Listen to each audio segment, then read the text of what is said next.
Restez avec nous tout de suite, vous allez découvrir l'invité de l'entretien de la semaine. Nous recevons Eddy Severa, directeur général de Marathon, la toute première usine de fabrication de smartphones en Afrique.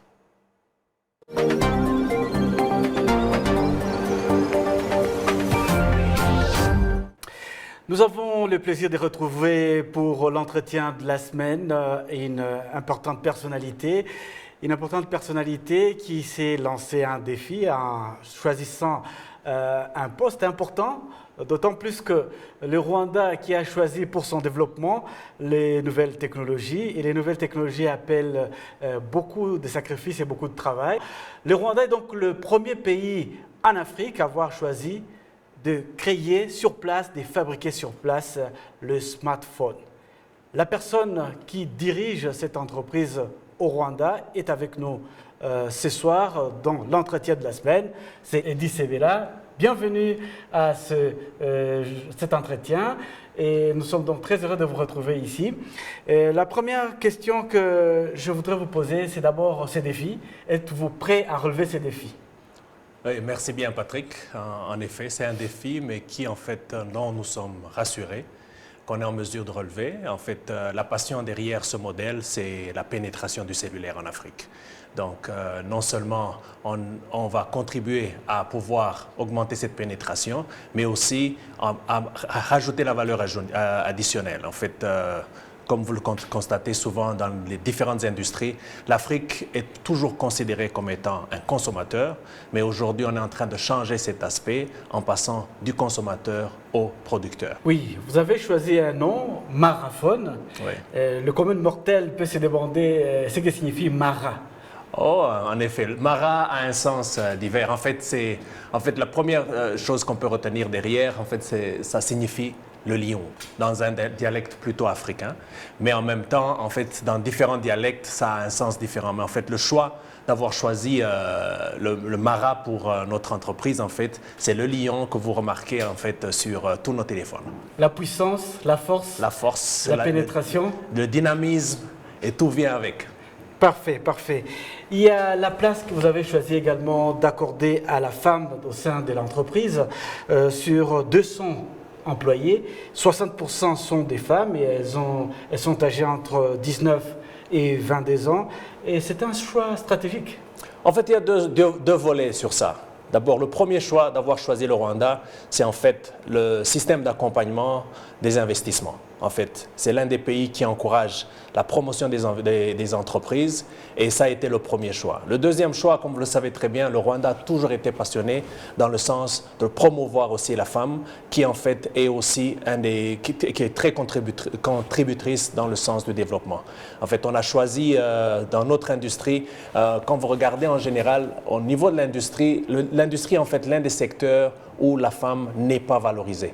Alors, on a levé un défi pour montrer qu'en fait, dans l'industrie de la téléphonie, spécialement dans la fabrication du téléphone, les femmes sont également aussi dynamiques et capables de produire autant que les hommes. Lors de l'inauguration, vous avez eu l'honneur de recevoir le chef de l'État, son Excellence Paul Kagame.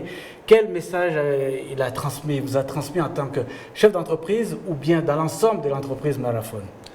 C'était un honneur, mais aussi un privilège de l'avoir parmi nous. Ça confirme encore une fois sa détermination à pouvoir encourager le secteur privé à pouvoir avancer de l'avant, mais aussi à encourager le secteur privé qui crée aussi de l'emploi. Donc, c'est un message qu'il nous donne. Le fait qu'il soit là, qu'il ait accompagné cela, il nous montre en fait qu'on doit maintenant travailler dur et montrer qu'on est capable de faire accroître le niveau de la pénétration dans le cellulaire en Afrique. Oui, vous avez déclaré lors de l'inauguration que 1,5 million d'unités seront fabriquées par an quand l'entreprise aura pris son envol réel. Quel marché visez-vous avec autant d'appareils? En fait, pour une question de rectification, ce n'est pas juste 1,5 million, c'est quelques millions. Parce que c'est difficile d'estimer pour l'instant, parce que la capacité que nous utilisons pour l'instant, c'est juste une capacité de 5 jours. En fait, on a juste des employés, nous employons environ 200 personnes pour travailler sur une période de 5 jours la semaine, mais on a capacité de l'industrie pour on peut travailler sur 24 heures. Donc, au fur et à mesure que le marché est en train de répondre, nous allons accroître le nombre d'employés pour pouvoir avoir une capacité sur 24 heures sur 24. Les chiffres d'elles-mêmes nous montrent qu'en fait, la population qu'on a sur l'Afrique, vis-à-vis de la pénétration du cellulaire. Le marché est tellement grand qu'en fait, nous sommes conscients qu'en fait, même la capacité actuelle que nous avons aura besoin d'une expansion, qu'on sera en mesure même, au fur et à mesure que le marché africain et le marché global, parce qu'en fait, on ne produit pas que pour l'Afrique. Le message que nous lançons, c'est de savoir en fait, finalement, l'Afrique et passe en fait aussi dans l'industrie de la téléphonie, de l'étape de consommateur à producteur. C'est très intéressant. Si on peut revenir sur le Rwanda, il y a un engouement certain pour le téléphone portable, mais on remarque certainement que les gens n'ont pas encore accès à ce qu'on appelle le smartphone en grand nombre, le smartphone ou téléphone intelligent. Quelle stratégie vous voulez employer justement pour que ces téléphones soient accessibles au plus grand nombre au niveau local au Rwanda? Merci encore une fois. C'est en effet, en fait, il y a deux volets. Il y a le défi, si je peux dire, au niveau de la pénétration du téléphone, des smartphones au niveau de l'Afrique, mais aussi il y a en fait l'accès à ces téléphones, parce qu'il y a un prix qui vient avec. Et c'est pour ça que dans le modèle de Marathon, ce qu'on est en train de mettre en place, c'est un système d'accompagnement. Un système d'accompagnement, de financement, parce qu'en fait, on est en train de signer des partenariats avec les institutions financières telles que les banques, les microfinances, qui nous permettent de pouvoir donner accès à la population à ces téléphones sans avoir à payer sous forme de cash.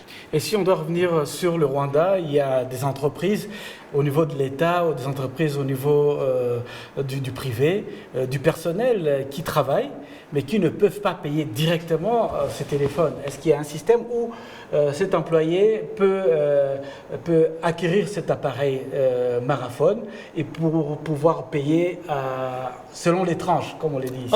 En effet, certaines entreprises, exactement, on a commencé le 7, mais déjà nous avons plus d'une vingtaine d'entreprises privées qui nous ont déjà écrit avec une manifestation d'intérêt de pouvoir s'accaparer un nombre de téléphones sur base du personnel qu'ils ont.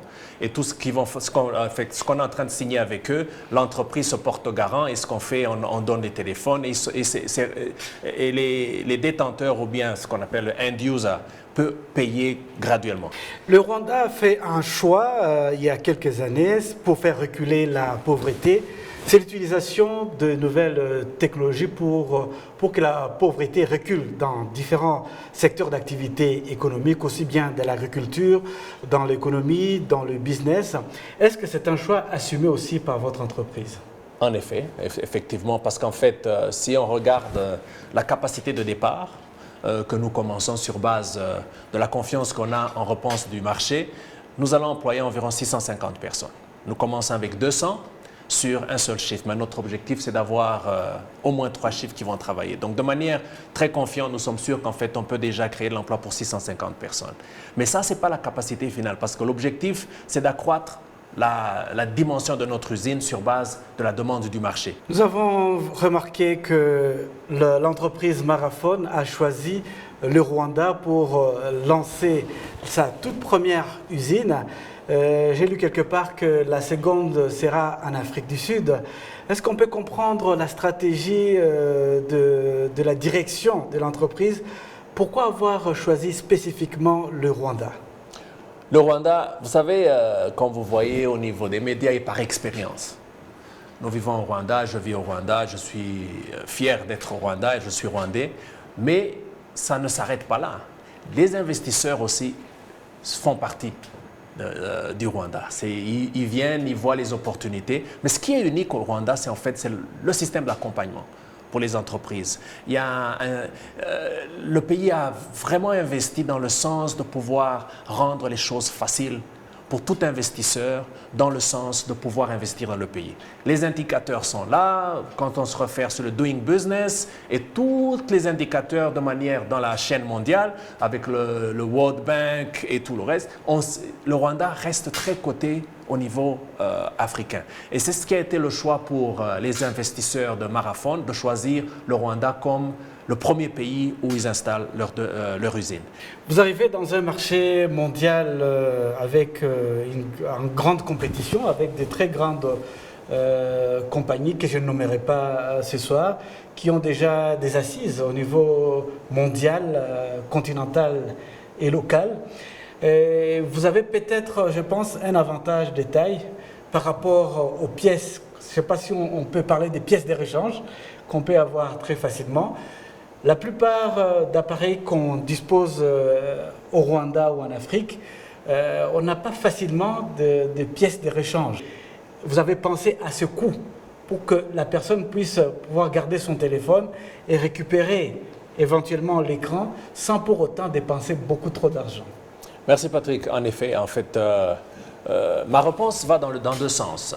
Le premier volet, c'est dans le sens de la compétition avec les grandes marques internationales. En effet, ces marques sont là, elles sont connues, elles ont eu beaucoup d'années pour pouvoir arriver là où elles sont aujourd'hui.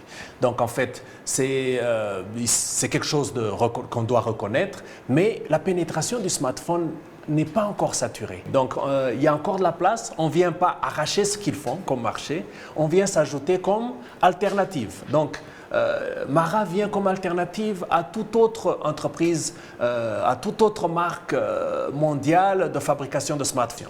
Ça, c'est d'un volet. Dans le sens maintenant de service après-vente, en effet, nous avons un système de service après-vente qui va avec nous de commun accord. Parce qu'en fait, nous produisons, mais nous avons aussi des pièces de rechange de ce qu'on a déjà produit. L'avantage de produire, c'est qu'on a déjà un contrôle de ce qu'on appelle le value chain, qui en fait nous permet aussi de pouvoir de manière constante offrir un service après-vente. Tous nos téléphones sont vendus avec une garantie internationale d'une année déjà initialement, comme il est de pratique pour toutes les grandes marques. Mais aussi, nous avons des centres de ce qu'on appelle les MES, le Mara Experience Shop, où on permet à nos clients de connaître, d'avoir le temps, de s'habituer sur nos différents modèles, ce que nous produisons, voir la technologie derrière, mais en même temps, chaque centre de vente a un centre de réparation avec. Et le coût sera Le compétitif? coût aussi, il est compétitif, parce que si déjà, vous voyez, en termes de prix, nous sommes déjà compétitifs. Ça veut dire qu'en fait, d'emblée, même les pièces de rechange restent compétitives. Merci Eddy Sebera. Je rappelle que Eddy Sebera est le directeur général de Marathon, la toute première usine de fabrication de smartphones en Afrique. Smartphone, le téléphone intelligent. Nous lui remercions d'avoir répondu à notre invitation et comme nous le disons à chaque fois, les portes de la télévision rwandaise vous sont ouvertes. Merci encore Patrick, c'est un plaisir. J'en prie.